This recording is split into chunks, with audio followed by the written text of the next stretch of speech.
Hi, ഇന്ന് നമുക്കൊരു മസാല ദോശ ഉണ്ടാക്കിയാലോ. ഇന്നലെ അരി അരച്ചപ്പോൾ ഓർത്ത് ഇന്നൊരു മസാല ദോശ ഉണ്ടാക്കാമെന്ന്. അപ്പോൾ എങ്ങനെയാണെന്ന് നോക്കല്ലേ.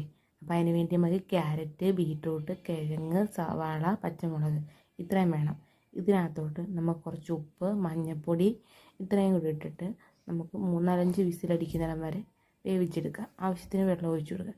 എന്നിട്ട് വെന്ത് കിട്ടുന്നത് നമുക്ക് നല്ലൊരു ഉടച്ചെടുക്കണം.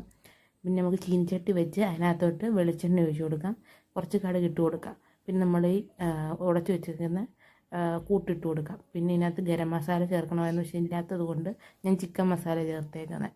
പിന്നെ നമുക്ക് ദോശമാവ് ഒഴിച്ച് അത് നല്ലപോലെ പരത്തി അതിനകത്തൊരു ആവശ്യത്തിന് നെയ്യ് തൂക്കി കൊടുക്കാം. എന്നിട്ട് നമ്മുടെ മസാല അതിനകത്തോട്ട് വെച്ച് നമ്മുടെ മസാല ദോശ റെഡി.